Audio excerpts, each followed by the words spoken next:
पहाड़गढ़ राज्य में एक किसान रतन रहता था। उसके 2 बेटे थे, सुधीर और सुरेश। दोनों भाइयों का व्यवहार एक दूसरे से एकदम विपरीत था। सुधीर भोला भाला और सच बोलने वाला इंसान था, वहीं सुरेश अपने फायदे के लिए कुछ भी कर सकता था। समय और परिस्थिति के अनुसार वो अपनी ही कही बात को झूठा साबित कर देता था। अपनी बात से ऐसे बदलता था कि गिरगिट भी शर्मा जाए। सुधीर के भोले भाले और सच बोलने के स्वभाव के कारण हमेशा लोग उसका मजाक उड़ाते रहते थे। गुरुजी के पास लौटते समय, सुरेश, तू गुरुजी के पास झूठ क्यों बोला कि माँ बीमार थी, इसलिए तुम घर का सारा काम किए हो? मैंने गुरुजी का घर पर दिया गया काम नहीं किया था। अगर मैं सच बोल देता तो गुरुजी से मार भी खाता और सभी बच्चे मजाक उड़ाते सो अलग। लेकिन इसके लिए माँ को बीमार बताना ठीक नहीं है।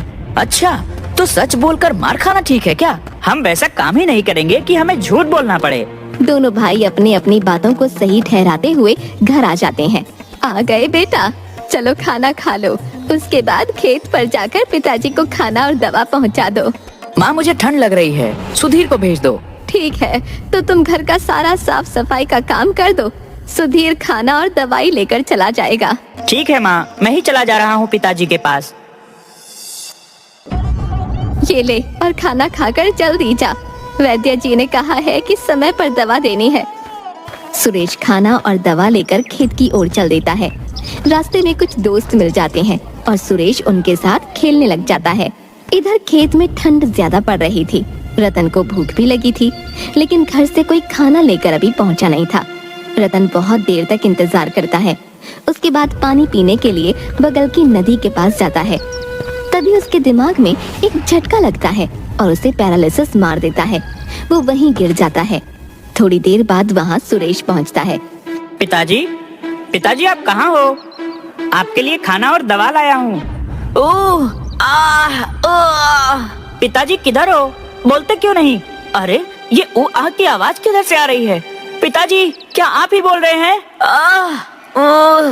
सुरेश दौड़कर रतन के पास पहुँचता है। अरे पिताजी, आपको क्या हो गया? आपका हाथ पैर कैसे मुड़ गए हैं? अरे कोई बचाओ! रामू काका, हरिया भैया, दौड़ कर यहाँ आओ। देखो ना पिताजी को क्या हो गया। खेत पर काम कर रहे सभी लोग वहाँ दौड़कर पहुँचते हैं। किसी तरह रतन को टांग कर घर लाया जाता है। घर पर सुनीता रोने लगती है। घर में कोहराम मच जाता है। वैद्य जी आते हैं और बताते हैं कि रतन को पैरालिसिस का अटैक आया है। कुछ दवाइयाँ देकर वो चले जाते हैं। अगले दिन सुबह, देखो बेटा, पिताजी से अब काम तो होगा नहीं, इसलिए अब खेत पर काम तुम दोनों को ही करना होगा। भैया हमेशा पिताजी के साथ खेत पर जाते थे, इसलिए वही खेती करेंगे। मैं मंडी में अनाज बेच आऊंगा। सुरेश ठीक कह रहा है माँ, मैं खेत पर चला जाऊंगा। पिताजी के दवा के लिए पैसे चाहिए। सुरेश, कोठरी में जा, अनाज पड़े हैं और उन्हें मंडी में बेचा। ठीक है भैया, मैं उसको 4 गुना कीमत पर बेच आऊंगा। झूठ और बेईमानी मत करना। दूसरे दिन सुबह सुरेश मंडी में जाकर लालची सेठ करोड़ी मल से कहता है, सेठ जी, आपके लिए ऐसा माल लाया हूँ कि आप दंग रह जाओगे। ऐसा क्या लाए हो कि इतना गुप्त से बता रहे हो? मेरे पास 3 क्विंटल ऐसे मकई हैं जिसे खाकर आदमी अमर हो जाएगा। वह जिस उम्र का है उसी उम्र में रह जाएगा। अच्छा, पर मैं विश्वास कैसे कर लूं कि तुम्हारी मकई खाकर अमर हो जाऊंगा? अच्छा, विश्वास नहीं हो रहा हो तो ठीक है, मैं दूसरे सेठ से इसे बेच देता हूँ। वैसे भी उस सेठ को ज्यादा जरूरत है, वो कई दिनों से बीमार भी है। उसके रिश्तेदार तो चाहते हैं कि जल्दी मरे ताकि उसकी जीवन भर की संपत्ति को हड़प सके। अरे, तुम तो नाराज हो गए। आजकल के नौजवानों में यही एक समस्या है, बहुत जल्दी उत्तेजित हो जाते हो। तोल मोल तो मेरा पेशा है। कितने में दोगे ये जादुई मकई? 7,000 मोहरे प्रति क्विंटल के हिसाब से पूरे 21,000 मोहरे लगेंगी। क्या 30,000 मोहरे प्रति क्विंटल मकई की कीमत 7,000 मोहर? धीरे बोलो सेठ, कोई सुन लेगा तो पीछे पड़ जाएगा। ठीक है सेठ, मैं चलता हूँ। आपकी जान की कीमत 30 मोहरे लायक ही है। दूसरे सेठ 30,000 मोहरे आराम से दे देंगे इसके। बेटा, तुम उत्तेजित बहुत जल्द हो जाते हो। मैंने कहा थोड़ा बहुत कम कर दो। अरे सेठ, चलो 20,000 मोहरे लगेंगी। अगर हाँ हो तो बोलो, नहीं तो मैं अपनी बैलगाड़ी आगे बढ़ाऊंगा। एक पल रुको भाई, मैं अपने साला से पूछ लेता हूँ। अच्छा सेठ जी, एक बात बताइए कि आपका बेटा आपका व्यापार आपके बाद संभाल लेगा? अरे वही ठीक होता, तो साला को बुलाता कारोबार संभालने के लिए। यानी आपके बाद आपके साला आपके जीवन भर की पूंजी का मालिक होगा।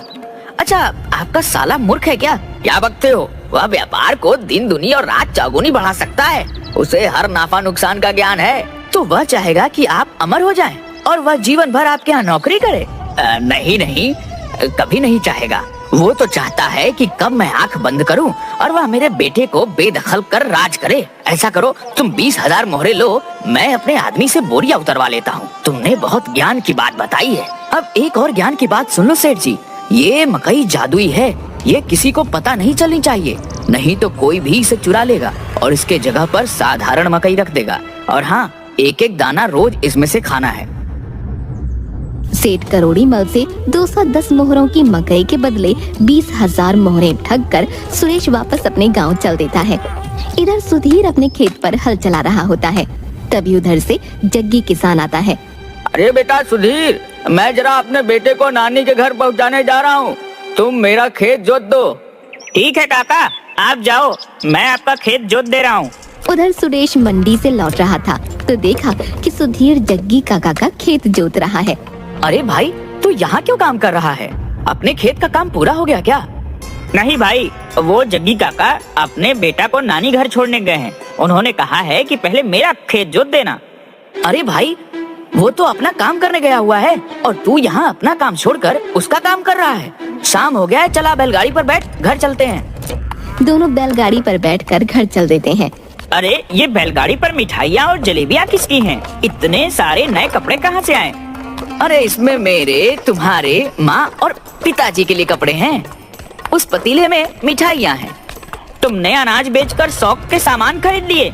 इन चीजों की कोई जरूरत नहीं थी। अभी हमारे लिए सबसे जरूरी पिताजी की दवाइयाँ और पौष्टिक खाने हैं।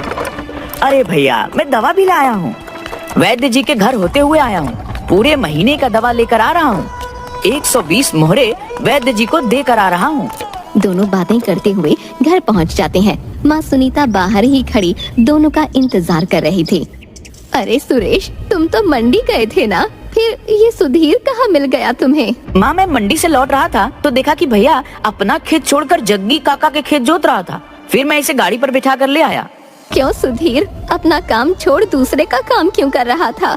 वो माँ, जग्गी काका अपने बेटे को उसके नानी घर छोड़ने गए हैं। उन्होंने कहा कि थोड़ा मेरा खेत जोत दो। अच्छा, तो मना कर देते, बोल देते कि मुझे अपना काम है, मैं नहीं कर सकता आपका काम। ऐसे कैसे बोल देता? वह हमसे बड़े हैं, उन्हें हम इस तरह नहीं बोल सकते। माँ देखो, सुरेश अनाज बेचकर सारे पैसे का मिठाइयाँ और दवाई ले आया है। एक भी पैसा घर खर्च के लिए बचा कर नहीं लाया।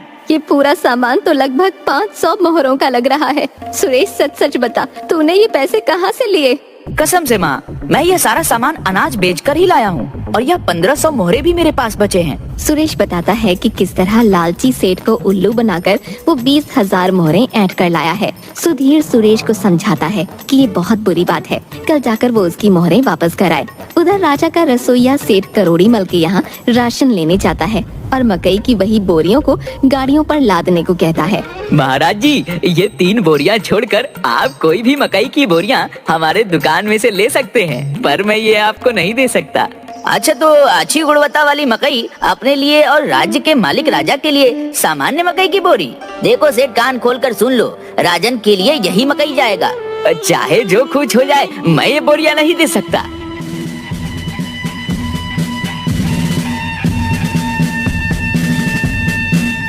क्या बात है मंत्री जी, ये शाही रसोइया को क्यों यहाँ लाए हैं? महाराज, शाही रसोइया और सेठ करोड़ीमल दोनों बाजार में झगड़ रहे थे। महाराज, ये सेठ करोड़ीमल अच्छे मकई को अपने खाने के लिए रखता है और खराब मकई को शाही भंडार में भेजता है। महाराज की जय हो। महाराज, मुझे न्याय चाहिए। मकई की यह 3 बोरियों के अलावा दुकान में जितनी भी मकई की बोरियां हैं, उनमें से कोई भी आप इस्तेमाल कर सकते हैं, लेकिन मैं इन 3 बोरियों को नहीं दे सकता। अच्छा, ऐसी क्या खास बात है इन 3 बोरी मकई में जो तुम हमें ये नहीं दे सकते? महाराज, ये जादुई मकई की बोरियां हैं। इसको सेवन करने से आदमी अमर हो जाता है। वह कभी बूढ़ा नहीं होगा, जिस अवस्था में है उसी अवस्था में रहेगा। इसे हमने एक किसान से 20,000 मोहरे देकर खरीदे हैं। महाराज, दुनिया में ऐसी कोई चीज नहीं है जो इंसान को अमर बना दे। यह सेठ झूठ बोलकर हमें बहला रहा है। 200 मोहर के मकई को 20,000 मोहर में कौन बुद्धू खरीदेगा? उस किसान को बुलाओ, दूध का दूध और पानी का पानी हो जाएगा। सैनिक सेठ करोड़ीमल के बताए हुए हुलिये पर सुरेश को पकड़कर राजा के पास पेश करते हैं। राजा के पास सुरेश सच सच बता देता है कि वो करोड़ीमल से पैसा ठगने के लिए ऐसा करके आया था। सुरेश, तुमने बेईमानी और चालाकी से सेठ का मोहरे हेंट लिया है। इस अपराध के लिए हम तुम्हें 3 साल के कारावास की सजा सुनाते हैं। साथ ही करोड़ीमल को लालच न करने का चेतावनी दी जाती है। महाराज की जय हो। मेरा नाम सुधीर है और मैं इसका बड़ा भाई हूँ। महाराज, हमारे गुरुजी बताए हैं कि अपराधी अगर अपनी गलती को स्वीकार कर ले तो उसे सुधारने का अवसर अवश्य प्रदान करना चाहिए। बातें तो बहुत अच्छी और समझदारी वाली करते हो बालक, लेकिन अपराध की सजा तो मिलनी ही चाहिए। क्या कहते हैं मंत्री जी? जी महाराज, आप सही बोल रहे हैं। ठीक है, कल सुबह जो भी पहला 3 लोग मदद के लिए आएंगे, उनकी मदद तुम्हें करनी होगी। तुम्हारे पास 20,000 मोहरों में से 500 मोहरे अपने पास रखकर शेष मोहरों को मदद में लगाने की इजाजत है। दूसरे दिन सुबह पहला फरियादी एक बूढ़ी औरत आती है। महाराज की जय हो। कल रात आंधी में मेरा घर गिर गया, मेरी बकरी भी दबकर मर गई, मेरा कोई नहीं है। अब मैं क्या करूं? कैसे जीवन यापन करूं? बताओ, इनकी मदद कैसे करनी चाहिए? महाराज, इसे 5,000 मोहरे दे देते हैं। सुधीर, तुम क्या कहना चाहते हो? महाराज, मुझे लगता है कि 2 और फरियादी को पहले सुन लेते हैं। हो सकता है कि उन्हें इनसे ज्यादा की जरूरत हो। बहुत अच्छे, और फरियादी बुलाए जाएं। महाराज की जय हो। मैं एक राजमिस्त्री हूँ। मुझे काम 10 दिन बाद मिला है। 3 दिन से बैठा हूँ। 10 दिनों के घर खर्च के लिए कुछ मदद मिल जाती तो बहुत कृपा होती। ठीक है, अभी बाहर प्रतीक्षा करो। तीसरा फरियादी को बुलाया जाए। महाराज की जय हो। मैं एक पुजारी हूँ। मेरे मंदिर की कुटिया में अनाथ बच्चे रहते हैं, लेकिन जंगली जानवरों के आतंक से परेशान हूँ। आप कार्य तो बहुत ही अच्छा कर रहे हैं पुजारी जी। बताइए, हम कैसे सहायता करें आपकी? कृपया मेरे मंदिर के प्रांगण को पक्की 4 दीवारी घिरवाने की व्यवस्था की जाए और बच्चों की देखभाल करने के लिए एक आदमी की व्यवस्था की जाए। अब बताओ, इनकी मदद कैसे किया जाए? महाराज, इन सभी को बचे हुए 19,500 मोहरों में से मोहरे बांट कर दे देते हैं। सभी की जरूरत पूरी हो जाएगी। सुधीर, तुम्हारा क्या विचार है? महाराज, पुजारी जी को बच्चों को देखभाल और खाना पकाने के लिए एक आड़ की जरूरत है, राजमिस्त्री को काम की जरूरत है और बूढ़ी माँ को एक सहारे की जरूरत है। हाँ, ये तो तीनों फरियादी ने बताया अभी। अब क्या करना है ये बताओ। हमें लगता है कि पुजारी जी के अनाथ बच्चों के खाने और देखभाल के लिए बूढ़ी माँ उपयुक्त हैं। इनका कोई भी नहीं है तो एक दूसरे को सहारा हो जाएगा। बहुत अच्छे बालक, लेकिन राजमिस्त्री के लिए क्या किया जाए? महाराज, पुजारी के मंदिर के प्रांगण के चारों ओर 4 दीवारी बहुत जरूरी है ताकि बच्चे जानवरों से सुरक्षित रहें। राजमिस्त्री को उसी काम में लगा दिया जाए। बहुत अच्छा। सेठ करोड़ीमल के बचे हुए मोहरों को मंदिर में दान कर दिया जाए ताकि उससे बच्चों का भला हो सके और 4 दीवारी के लिए काम आए। वाह, मैं तुम्हारे न्याय से बहुत प्रसन्न हुआ। तुम्हारे भाई का सजा माफ किया जाता है और तुम्हें मंत्री जी का सहायक नियुक्त किया जाता है। हमें ऐसे ही नेक दिल और ईमानदार आदमी की जरूरत है।